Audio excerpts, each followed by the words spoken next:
남자의 성기가 유인원 수컷 중에서 가장 크다고 합니다. 최근 책을 읽고 알았습니다. 사람이 다른 유인원에 비해서 몸집도 크지 않은데 거기만 왜 크지? 뭐 이런 생각 들었습니다. 참 흥미로웠습니다. 제가 읽은 책은 아름다움을 진화라는 미국 예일대 교수가 쓴 책입니다. 리처드 프롬이라는 조류 진화 생물학자인데요. 새 전문가인 만큼 새의 진화에 암컷의 미적 감각이 어떻게 작용했는지, 어떻게 수컷의 몸을 바꿨는지 이렇게 얘기합니다. 근데 이 책 가운데 이런 내용이 나오더군요. 인간에 대한 내용이 나옵니다. 인간 남자의 몸을 여자의 미적 감각이 어떻게 바꿨는지 그런 얘기를 합니다. 즉, 그 대목에서 그런 맥락에서 남자의 페니스가 영장류 중에서 가장 크다라는 이야기를 하더군요. 남자는 뭐 자기 꼬추를 꼬추 크기를 다른 남자와 비교해 보긴 합니다. 특히 어렸을 때 그랬습니다. 다른 남자와 비교하는 얘기는 하지만 다른 유인원과 비교하는 그런 얘기는 하지 않았습니다. 비교를 하지 않은 걸 비교하면서 스토리가 생겨나는 겁니다. 대형 유인원 동물에 속한 동물은 인간과 그리고 오랑우탄, 고릴라, 침팬지, 보노보가 있습니다. 모두 5종이죠. 이들은 우리와 진화상 사촌 관계라고 할 수 있습니다. 이들의 페니스 길이를 봅니다. 물론 발견된 페니스 기준으로.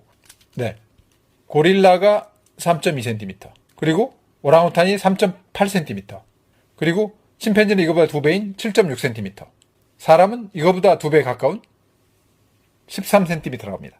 몸집 크기를 한번 볼까요? 고릴라가 제일 크죠.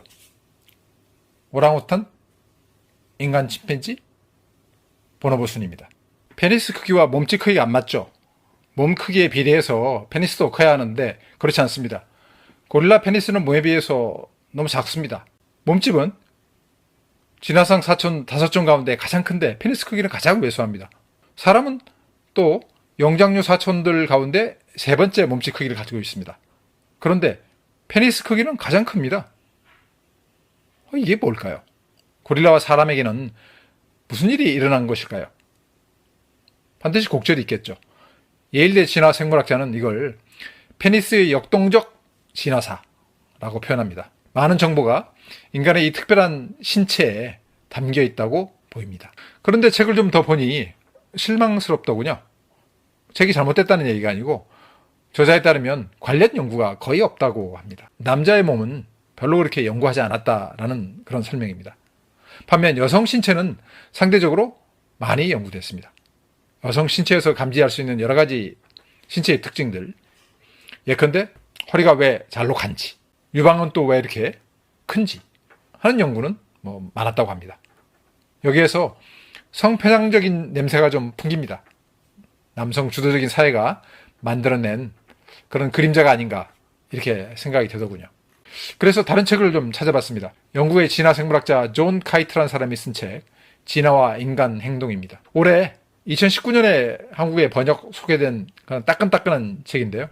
저자도 인간은 성기와 유방이 다른 영장류보다 유독 크다. 그런데 왜 이런지에 대해서는 학계에 공감대가 없다.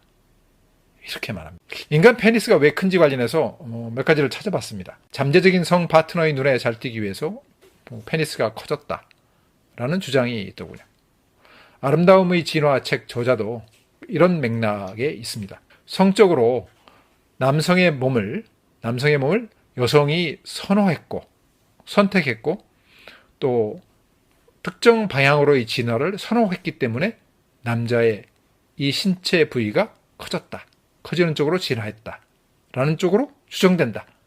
라는 얘기입니다. 여성은 그동안에 비동적인 존재로만 서술이 되었고 연구가 되었는데 그는 여성을 성의 진화사에서 주체적인 그런 위치로 끌어올립니다. 성적으로 수줍어하는 여성이라는 개념을 팽개칩니다. 또 다른 가설로는 페니스 길이가 길어야 난자에 더욱더 가깝게 접근할 수 있다. 라는 주장입니다. 즉 그러면 수정 가능성이 높아지겠죠. 그럴까요? 반론이 있습니다. 그러면 침팬지는 왜 안 키웠어? 침팬지는 왜 페니스 길이를 진화의 역사에서 안 키우고 뭐 했냐? 이런 반론입니다. 또 그 말을 들으니까 그럴듯합니다. 또 다른 가설로는 몸을 식히기 위한 수단으로 긴 페니스를 진화시켰다. 지금까지 페니스 크기를 얘기했는데 남자의 또 다른 주요 성기관인 고환이 있습니다. 눈에 띄는 페니스에 가려서 고환은 눈에 잘 띄지 않습니다. 사람들이 별로 관심이 없죠. 그런데 이 정자 생산 공장에 많은 이야기가 들어있습니다. 미국 생물학자 제러드 다이아몬드가 있습니다. 그의 책 제3의 침팬지를 읽었는데요. 인간의 과거사는 고환 크기를 통해 되짚어 볼 수 있다고 합니다. 분들의 고환 크기를 비교해 보니 현저하게 다릅니다.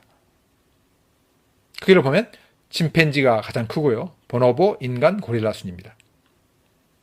고환 크기에 오면 침팬지의 존재감이 확 두드러집니다. 침팬지는 고환이 왜 이렇게 클까요? 침팬지의 짝짓기 행동에서 그 암호를 풀 수 있는 열쇠가 있습니다. 침팬지의 결혼관계는 난혼이라고 표현할 수 있는데요. 혼인관계가 복잡합니다. 알파 수컷이 있지만 다른 수컷들도 암컷들과 짝짓기를 합니다. 짝짓기 횟수가 많아야 합니다. 정자를 많이 생산해야 되고 그러려면 고환이 커지는 쪽으로 진화를 해야 됩니다.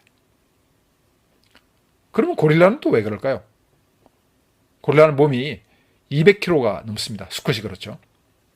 우람하죠. 근데 고릴라 수컷은 왜 이렇게 성기가 왜소할까요? 고릴라 크기가 작다는 건 짝짓기를 덜 한다는 얘기입니다. 고릴라는 수컷 한 마리가 여러 명의 암컷과 함께 사는 가족 형태입니다. 일부 다처제이죠. 이 암컷들은 혼외 정사를 하지 않는다고 알려져 있습니다. 그러니 이 수컷 고릴라는 정자 경쟁이 없습니다. 암컷을 차지하기 위한 경쟁이 고릴라 사회에서는 좀 다릅니다. 고릴라 사회는 덩치 싸움에서 이루어집니다. 게임 방식이 좀 다르죠. 수컷은 다른 수컷과의 힘의 경쟁에서 이기는 게 중요합니다. 그렇기 때문에 고릴라 수컷은 덩치를 키우는 쪽으로 진화를 했습니다. 덩치를 키우고 또 키우고 또 키웠습니다. 그러다 보니 고릴라 수컷의 덩치는 암컷에 비해서 엄청나게 커졌습니다. 짝짓기 경쟁이 고릴라 수컷의 몸을 완전히 변화시킨 그런 경우라고 설명할 수 있습니다. 그러면 사람은 왜 고환 크기가 진화상 사촌들 간의 중간 정도 크기인가? 인간의 고환은 침팬지보다는 작고 고릴라보다는 큽니다. 침팬지보다 작은 건 정자 경쟁이 침팬지보다는 치열하지 않았다는 그런 얘기가 됩니다. 침팬지와 같은 복잡한 짝짓기 방식이 아니었다라는 설명이 되는 거죠. 고릴라보다 크다는 건요. 인간이 고릴라에 비해서는 인간 조상이 정자 경쟁이 치열했다. 이렇게 생각할 수 있습니다. 여성 조상들이 여러 남성과 동시에 성관계를 맺었다. 즉 일처다부적인 사회였다라는 증거라고 합니다. 인류학 수업 시간에 우리 조상들은 부계 사회 이전에 모계 사회 형태였다고 배웠습니다. 바로 이게 모계 사회를 설명하는 그런 설명이 아닌가 싶습니다. 그러면 지금까지 페니스 크기와 고환 크기를 살펴보았는데요. 그러면 결론이 뭔가? 네, 이런 말이 있군요. 흥미롭게 들리는데요. 1974년 호주 생물학자 쇼트란 사람이 한 말이라고 합니다. 원시 인류의 짝짓기 방식은 표면적으로는 일부 일처제였다. 하지만 은밀한 혼인 관계가 빈번했을 것으로 추정된다. 이렇게 말합니다. 그러면 오늘날은 어떨까요? 그는 현대 사회도 마찬가지 아니야? 이렇게 얘기합니다. 그런 것 같은데요. 또 이런 추론을 뒷받침하는 최근의 연구가 있습니다. 면역학 부분에서 나왔습니다. 영장류 41종의 백혈구 숫자를 비교하는 연구입니다. 피 속에 백혈구가 몇 개나 들어있는지를 연구한 것이죠. 많은 이성과 짝짓기를 하는 종은 성 관련 질환에 취약합니다. 그렇기 때문에 몸의 면역 체계를 더 복잡하게 발전시켜야 합니다. 연구 결과를 보니 인간의 면역 시스템은 침팬지보다는 고릴라와 긴팔 원숭이와 비슷했습니다. 고릴라는 일부 다처제이고 긴팔 원숭이는 일부 일처제입니다. 그러니 인간의 짝짓기 시스템은 침팬지와 같은 나논 시스템은 아니지만 일부 다처제와 일부 일처제 그 사이에 어딘가에 위치하고 있다. 이렇게 생각됩니다. 성은 우리 삶의 핵심 문제입니다. 이 제3의 침팬지 저자 제로 다이아몬드 제로 다이아몬드가 책에서 이렇게 얘기합니다. 대형 포유류의 한 종에 불과했던 우리가 독특한 존재인 인간으로 진화한 데는 두개골의 형태의 변화뿐 아니라 성 행동의 변화도 중요한 흥미로운데요. 설득력이 있는 말입니다. 우리가 참 모르는 게 많습니다. 어떻게 말하면 아는 게 뭐 있나 하는 얘기도 할 수 있습니다.